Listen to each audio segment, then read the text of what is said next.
Hello viewers, in today's session we will discuss the term clause. So, what is a clause? We know that a sentence is made up of a subject and predicate, and a predicate should have a verb and or object and or complement. So, for example, if you take the sentence, Hyderabad is a big city. So, the sentence is about Hyderabad. So, Hyderabad is the subject. And what do we know about Hyderabad? Hyderabad is a big city. So, is a big city is predicate. So, basically a sentence can be divided into two parts, subject and predicate. And normally predicate begins with the verb. So, here is and complement that tells us about the subject, that completes the meaning of the subject. If I say Hyderabad is, we don't get the meaning. So, Hyderabad is a big city. So, a big city is complement. Let us see the second sentence. Gopi brought a new guitar from London. So, in this sentence, Gopi is the subject. And what do we know about Gopi? He brought a new guitar from London. So, Gopi is the subject, brought a new guitar from London is predicate. So, brought is the verb. What did Gopi bring? A new guitar. So, a new guitar is object. So, object is the affected part. Gopi is the agent. So, if you see the sentence, Gopi brought what? Gopi brought a new guitar. So, there we can go. From where? From London. So, this sentence can be said as Gopi brought a new guitar from London. Here Gopi is the subject, brought verb, a new guitar object, and from London is complement. So, a clause, it just looks like a sentence. It is very difficult to see the difference between a sentence and a clause. So, at the basic level, a sentence is an independent clause or a free one. So, a sentence is called a maximal clause, which means a sentence is not at all part of another clause. So, just like a sentence, a clause also has a subject and a predicate. Now, let us see the types of clauses: independent clause, noun clause, adjective clause, and the adverb clause. So, independent clause is nothing but a sentence. It doesn't depend on other clause. For example, the earth is round. It is an independent clause or a sentence. When two independent clauses are combined with the coordinating conjunction such as and, or, but, yet, so, they make a compound sentence. If you see this, he completed the work and went to bed. It is the total sentence where we can find two independent clauses. He completed the work and he went to bed. These two clauses are linked by the coordinating conjunction and. This sentence has two independent clauses are linked by a coordinating conjunction. So, it is a compound sentence. And let us see a noun clause. A noun clause acts as a noun, sometimes as the subject of the sentence. So, if you see, how he speaks is unpredictable. Here, how he speaks is the noun clause. Whoever answers this question will be rewarded. Here also, whoever answers this question is functions as the subject of the sentence, just like a noun. So, it is also a noun clause. So, an adjective clause, it works just like an adjective. It modifies a noun or a pronoun, just like an adjective. You can see, the umbrella which has a broken handle is mine. Which has a broken handle. It modifies its antecedent the umbrella. So the umbrella which has a broken handle is mine. Here, which has a broken handle is an adjective clause. He told me a story that was not true. Here, that was not true is about the story. So he told me a story that was not true is a sentence in which we will find an adjective clause. That was not true. And adverb clause. An adverb clause refers to a point of time. It answers the question when. After he went home, we had lunch. You can see after he went home, we had lunch. When did we have lunch? After he went home. So after he went home is an adverb clause. An adverb clause refers to place. I will come wherever you go. So wherever you go is an adverb clause. An adverb clause of reason. We stopped the match because it started raining.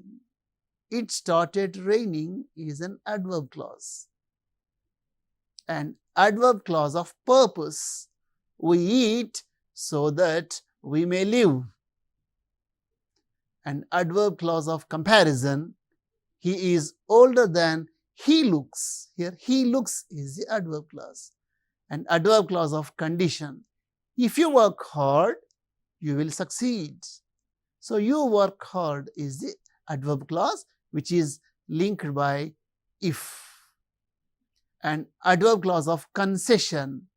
Though I am poor, I am honest.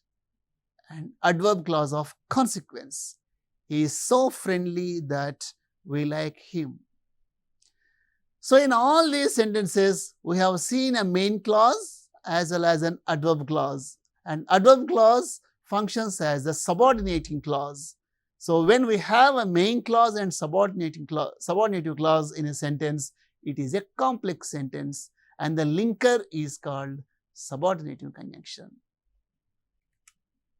And here, non-finite clause, the difference between finite and non-finite clause are, a non-finite clause is not marked for tense. Finite clauses we know they are marked for tense. And examples for non-finite clauses are infinitive or to infinitive. We say, I want to leave this place. So here to leave is a non-finite clause. Let us see the sentences. I want to leave this place. I wanted to leave this place. I may want to leave this place. In all these examples, the non-finite clause to leave remains unchanged. And another non-finite clause is inform or participle clauses. I like singing songs. I liked singing songs. So, singing songs is a participle clause or ing that has ing form at the beginning, and it is not at all marked for tense. And we have already stated coordination and subordination. Coordination refers to combining two words, phrases or clauses of equal rank. In a compound sentence will have two coordinate clauses. And cumulative coordination, he is clever and strong, and we are adding more than one quality. He is clever and he is strong. We can say he is clever and strong. They are good as well as friendly.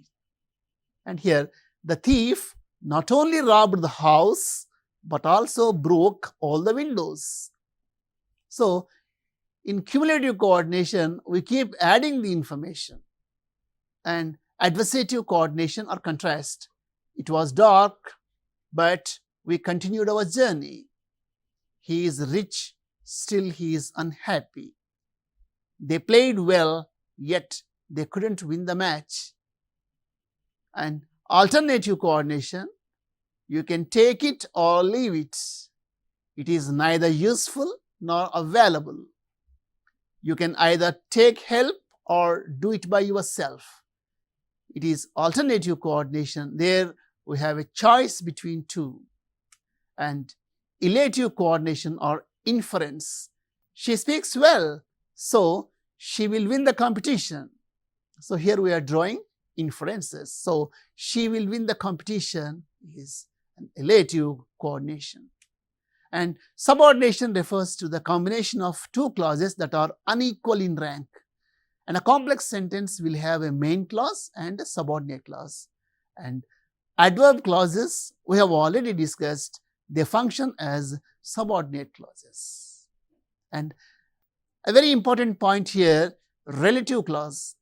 So what is a relative clause? It normally modifies a noun or a noun phrase which is called its antecedent, that is, it precedes it, and it's introduced by a relative pronoun who, where, when, what, which. Defining relative clauses and non-defining relative clauses. Let us see the difference. Consider these two sentences. My brother who is in London is a doctor. My brother who is in London is a doctor. These two sentences are similar, but they do have a lot of difference. If I say, my brother who is in London is a doctor, here it is restrictive or defining. You can assume that I have many brothers and one of my brothers is in London and he is a doctor. So the scope of the relative clause is restricted. We can say, my brother who is in London is a doctor. And the second one, my brother who is in London is a doctor. It means I have only one brother and he is in London and he is a doctor. So a defining clause has restricted scope, whereas a non-defining clause, it almost an adjunct. If you see the second sentence, my brother is in London and my brother is a doctor. These two sentences are combined and my brother who is in London is a doctor. Even you can skip the relative clause here. My brother is a doctor, still the sentence stands good. But whereas in the first one, my brother who is in London is a doctor and my brother is a doctor, totally different. So, my brother who is in London is a doctor, my brother who is in London is a doctor. Did you see any difference here? A defining relative clause is not separated by commas, whereas a non-defining relative clause is separated by commas within a sentence. And there are some other differences between defining and non-defining relative clauses. Let us see them. A defining relative clause identifies the thing or person we are talking about. And whereas a non-defining relative clause provides additional information. And in a defining relative clause, we can replace that with who or which, whereas in non-defining relative clause, we cannot use the word that. And in defining relative clause, you can skip the relative pronoun, it can be left out when it refers to the object. Whereas in non-defining relative clause, we cannot skip the WH word or a relative pronoun. And this one we have already discussed. A defining relative clause does not have commas, whereas a non-defining relative clause must have commas. So, using relative clauses. You gave me a book last week, it was interesting. How can we combine these two sentences? One way, you gave me a book last week and it was very interesting. And we are using a linking word and we are making a compound sentence. And how can we combine these two sentences using a relative clause? You can say, the book which you gave me last week was interesting. Or you can say, the book that you gave me last week was interesting. Or the book you gave me last week was interesting. Let us see what type of relative clause it is. There are no commas and we have used which. In the second sentence, we have replaced which with that, and in the third one, we have removed the relative pronoun and the meaning remains unchanged. The book which you gave me last week, or the book that you gave me last week, or the book you gave me last week, all are the same. So it is a defining relative clause. And let us see the scope. Here we are not talking about any book in general. We are talking about the book which was given last week. So the scope of the book is restricted. Not any book, like you gave me a book last week, or I borrowed a book from you last week. No, the scope is restricted. So it is defining relative clause. Let us see the second sentence. Hyderabad is the capital of Telangana. It is famous for pearls.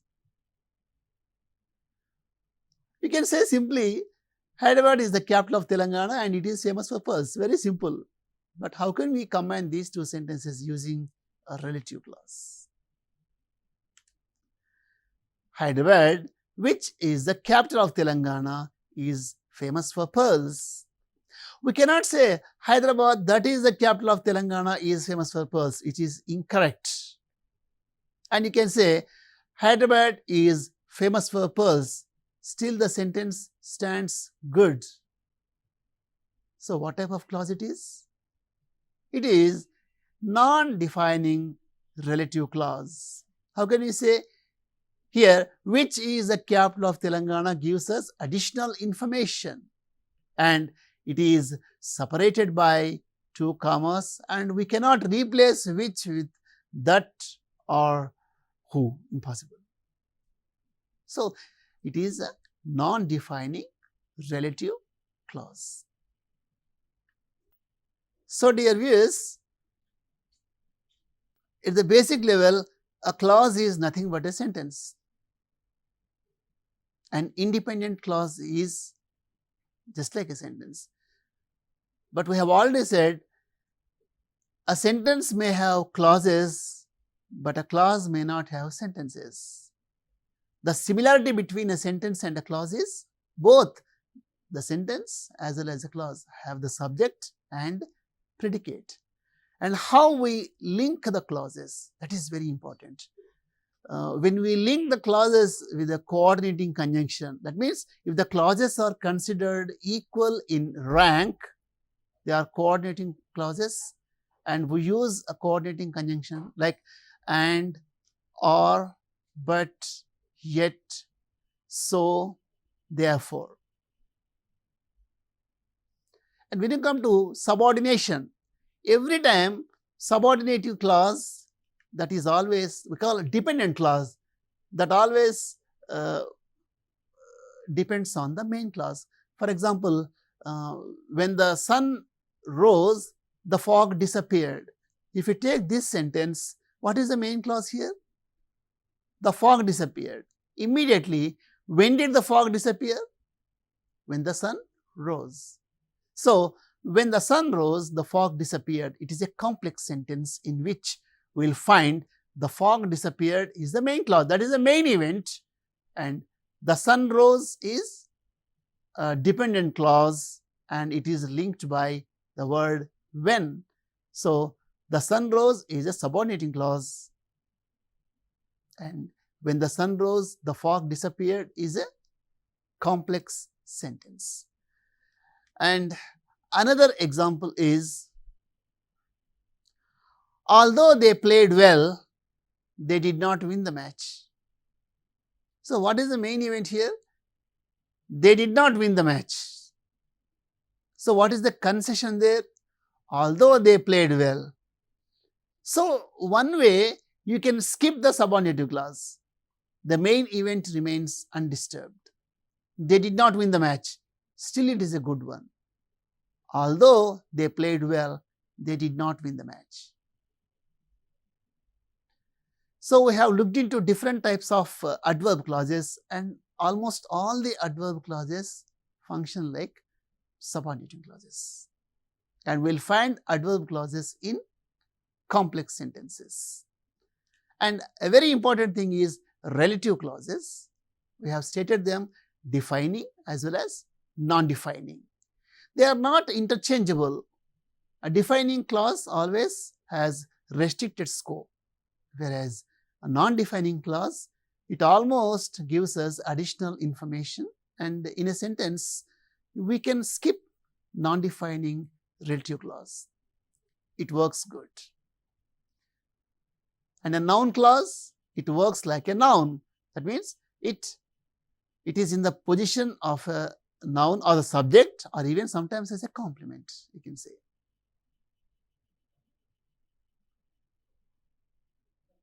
Whoever violates the rules will be punished. If you take this sentence, whoever violates the rules, it is a noun clause, will be punished. So in a sentence, we will find subject and predicate, and the functional labels are subject, verb, object and complement. They are functional labels. They tell us what is the function of the element. And the formal labels, we know the parts of speech. Sometimes a noun can be a subject or an object or a complement. And in a clause, we will find subject and a verb, which is obligatory. Consider these examples. Honesty is the best policy. It is an independent clause. And how will we see? Here, honesty is the subject and is the best policy is the predicate. It is a sentence, you can say, or an independent clause. All that glitters is not gold. So here, that glitters, it has its antecedent. You can say all which glitters is not gold, you can say. So that glitters is it refers to all, and all that glitters, it is a subordinative clause and it is a complex sentence. And I know where you live.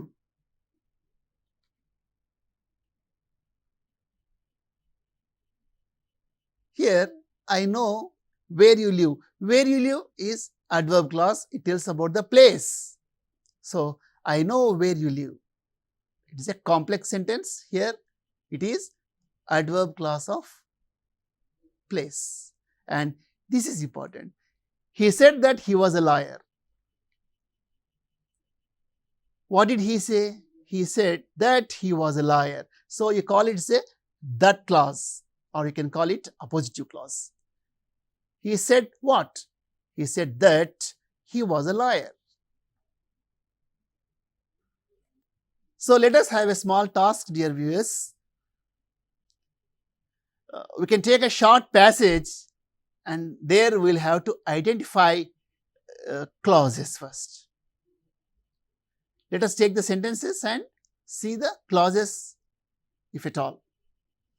And from there, we will have to analyze the clause. What type of clause it is? Is the clause working as an adjective, or is the clause functioning as a noun, or is a clause adding information, or is the clause restricted? So we can see the type of clause, and there we can go for the analysis. So literally, phrase and clause, these words are often confusing.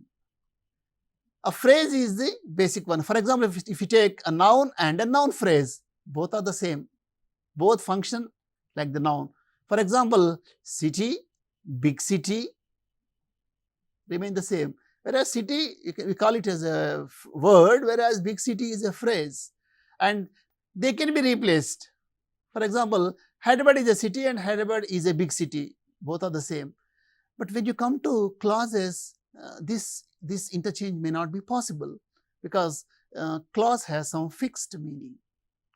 Just cannot skip the clauses. Just as we do in phrases, we cannot replace clauses. And if you replace them, we get a totally different meaning. That's the issue, right?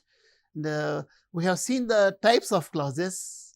And sometimes, we can reduce the clause into a word. For example, he proved his innocence. It's an independent clause, and you can say he proved that he was innocent. Both are the same, but he proved his innocence is a simple sentence. He proved that he was innocent is a complex sentence. These two sentences are structurally different, but the meaning is the same. So, dear viewers, in this session, we have looked into clauses and sentences, and we have seen the different types of clauses: independent clause, noun clause, adjective clause, and adverb clause. And we have seen different types of adverb clauses: adverb clause of time, place, manner, concession, condition, and all. And a very important thing is relative clauses, and how relative clauses work. They work like adjectives, and they always modify their antecedents. And we have seen two types of relative clauses: defining as well as non-defining or restrictive or non-restrictive clauses. And the difference is restrictive clause has a fixed meaning, whereas a non-restrictive clause gives us additional information. That's all for us today. Have a nice day.